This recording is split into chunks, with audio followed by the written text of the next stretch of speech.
बुद्धांच्या ज्या सगळ्या शिकवणी आहेत ना, त्या कुठल्या तरी प्रश्नाला धरून, समस्येला धरून, म्हणजे व्यक्तीच्या, प्रत्येक व्यक्तीच्या, आणि त्या अशी माणसं बुद्धांना भेटायची की जे खरोखरच त्रस्त आहेत जीवनामध्ये, किंवा पूर्ण भरकटलेले आहेत, त्रस्त आहेत, अगदी काय म्हणतात, जीव घेण्यात त्रास आहे त्यांना. जसं किसा गौतमीचा मुद्दा आहे, पटाचाराचा मुद्दा आहे, अं, काही तो आजारी भिक्षू होता एक, आणि त्याला बुद्धांनी शिकवण दिली. किंवा अंगुलीमालाचा प्रश्न आहे, किंवा आता हे सारीपुत्र मोगलान हे या दोन व्यक्ती ज्या आहेत ना, हे मित्र होते, पण दोघांचे इंटरेस्ट वेगळे होते. दोघं एकाच मार्गावर चालले होते. आधी बुद्धांकडे येण्याच्या आधी ते ते दुसऱ्याच गुरुचे शिष्य होते, बहुधा संजय त्याचे शिष्य होते. आणि पण त्यांचे स्वतःचे इंटरेस्ट वेगळे होते. तर मोगलान हा ध्यान मार्गामध्ये इंटरेस्ट घेत होता, ध्यानामध्ये. आणि सारीपुत्र हा तत्वज्ञानामध्ये इंटरेस्ट घेत होता, म्हणजे अभ्यास, चिंतन, अं, तत्वज्ञान. तत्वज्ञानामध्ये डोकेफोड असते जास्त, म्हणजे विचार विचार विचार विचार, चिंतन चिंतन चिंतन, खोलात जायचं, चिंतन करायचं. बाबासाहेबांसारखंच, बाबासाहेब पण चिंतन करायचे, खूप विचार करायचे, खूप अभ्यास, खूप चिंतन. आणि मग त्यांच्या प्रश्न प्रश्न लक्षात यायचे, प्रश्नाचं उत्तर लक्षात यायचं. मोगलान हा समाधी मार्गाला मानणारा होता, म्हणजे ध्यान साधना. तर ते दोघही ते सोडून बुद्धाकडे आले होते.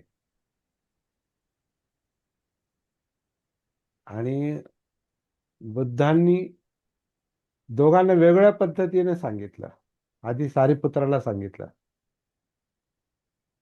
सारीपुत्र आधी बुद्धांना भेटायला गेला, आणि दोघं मित्र असल्यामुळे सारीपुत्र मोगलान, सारीपुत्र आधी बुद्धांना भेटायला गेला, आणि बुद्धांनी त्यांना जे काही सांगितलं तर त्यात एकदम प्रकाशच पडला. म्हणजे बरीचशी मोठी उच्च प्राप्ती त्यांना झाली सारीपुत्राला. आणि मग तो जाऊन मित्राला सांगतो की आपल्याला जे पाहिजे ते मिळेल आता इथे बुद्धांकडून. म्हणून मग ते दोघंही बुद्धांचे शिष्य होतात. आणि मग आता मोगलांना बुद्धांनी सारीपुत्रासारखं नसेल सांगितलं. बुद्धांनी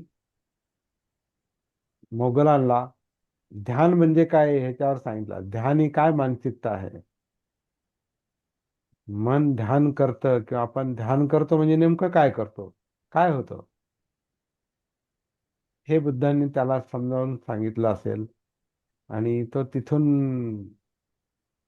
ध्यान तर सोडू शकत नाही, मन ध्यानच करतंय, चांगलं असेल नाही तर वाईट असो, मन ध्यान करतच. बुद्धांनी त्याला जो जागृतीचा मार्ग सांगितला असणार, आता आपण आपल्या पद्धतीने बोलतोय, तर ते सांगितल्यावर त्याच्या डोक्यात प्रकाश पडला. आणि मग हे दोघं बुद्धांचे पुढे चालून मुख्य शिष्य झाले म्हणतात सुरुवातीला, सारीपुत्र आणि मोगलान. हे प्रमुख, म्हणजे त्यांना सेनापतीच म्हणायचे, हे दोन बुद्धांचे सेनापती आहेत असं म्हणायचे.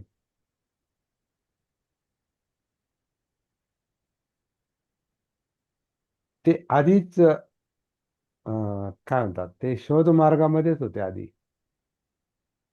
एक तत्वज्ञानाच्या मार्गावर होता, मगाशी म्हटलं तसं सारीपुत्र, आणि एक ध्यानाच्या मार्गावर होता.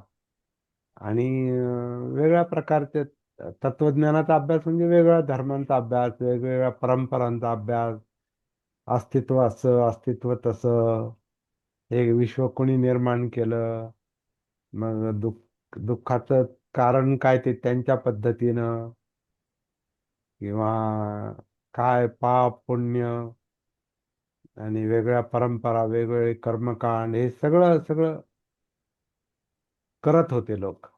हे दोघं पण करत असणार आहेत. आता महामोगलान ध्यान साधनेमध्ये आधीच पुढे गेला होता. जसे पंचवर्गीय आणि हे सिद्धार्थ गौतम हे तपस्वी असताना जसं ते ध्यान मार्गामध्ये होते, हा मोगलान पण तसाच असणार आहे. तो त्या मार्गात होता. पण बुद्धांकडे आल्यानंतर ते बुद्धांचे अनुभव तर होतेच सुरुवातीला हे ध्यानाचे, तपश्चर्येचे. ते त्या मोगलांशी जे काही बोलले असतील, तर त्याचा आपण अभ्यास करू. मोगलान सुत्तामध्ये काय चर्चा झाली, थोडंफार त्याच्यामध्ये असणार आहे. मी अजून तेवढा खोलात अभ्यास नाही केला त्याचा. अशा अशा घटना बुद्धांच्या सुत्तामध्ये येतात. सांगायचा मुख्य मुख्य मुद्दा हा आहे. कौंडिन्याचा मुद्दा, आता धम्मचक्र प्रवर्तन, परंतु कौंडिन्याला काय सांगितलं नेमकं हे नाही माहिती. पाचही लोकांना चार सत्य आणि अष्टांग मार्ग सांगितला, पण नेमकं एकेकाला काय सांगितलं, म्हणजे आधी कौंडिन्याला समजलं. म्हणजे असा तो अभ्यास असतो. पण या सगळ्यामधून आपण आपण काय विचार करतो? मी तर आता नाही हो, मी तर सारिपुत्राच्याही मार्गावर नाही, आणि मी मोगलांच्याही मार्गावर नाही, आणि मी अंगुलीमाला सारखा पण नाही, आणि किसा गौतमी सारखी घटना माझ्या जीवनात काय घडलेली नाही, किंवा वेगवेगळ्या घटना आहेत, आणि आपण काय म्हणतो, हे कशाला अभ्यास करायचा आहे आता. परंतु ते दुःखाचे वेगवेगळे प्रकार आहेत, निमित्त आहेत. कोणाचं काय निमित्त, कोणाचं काय निमित्त. उदाहरणार्थ आता समजा आपण असा विचार केला की आता कोरोनाचा काळ येऊन गेला. आता बुद्धाच्या काळात काय कोरोना नव्हता. आपल्या काळामध्ये किंवा असेल, आपल्याला माहित नाही काय ते, त्याला वेगवेगळे आजार असायचे. आज आपण पाहतो की कोरोनाचं जे काही सगळं जग बाधित झालं होतं, तर किती मोठ्या प्रमाणात सगळ्या जगभरामध्ये त्याची उलाढाल झाली. कितीतरी लोक गेले, आपल्याही संपर्कातले काही लोक गेले. आता इथे माझ्या घरातच आता, म्हणजे सुनंदा आता 80% तिला बाधा झाली. जवळपास ऑक्सिजन कमी पडत होता, आणि त्याच्यात तिला शुगरचा त्रास, आणि तिची अवस्था एकदम, तिला बोलता येत नव्हतं, काय नव्हतं, एकदम अशक्तपणा आला, आणि 8-10 दिवस ती सिव्हिल हॉस्पिटलला ऍडमिट होती. तिच्याबरोबर आमच्या जावयाला पण झाला आणि मुलीला पण झाला. ते दोघं ऍडमिट होते, पण त्यांना तेवढं जास्त नव्हतं, पण होते. तर तिघं तिघं ऍडमिट होते. मीच एकटा थोडासा त्याच्यातून तात्पुरता वाचलो, आणि त्याच्यामुळे मी त्यांची सेवा करत होतो. तिघांची दवाखान्यात जाऊन, ते दवाखान्यात जाऊ देत नव्हते त्यावेळेला, पण डबा वगैरे असा बाहेर ठेवून यायचो, किंवा नुसता ठेवून यायचो, आणि सगळं पूर्ण झाकलेलं असायचं. रेनकोट घालून जायचो मी आतमध्ये, रेनकोट आणि तोंड बांधून वगैरे असं, कारण पाऊस पण चालू होता.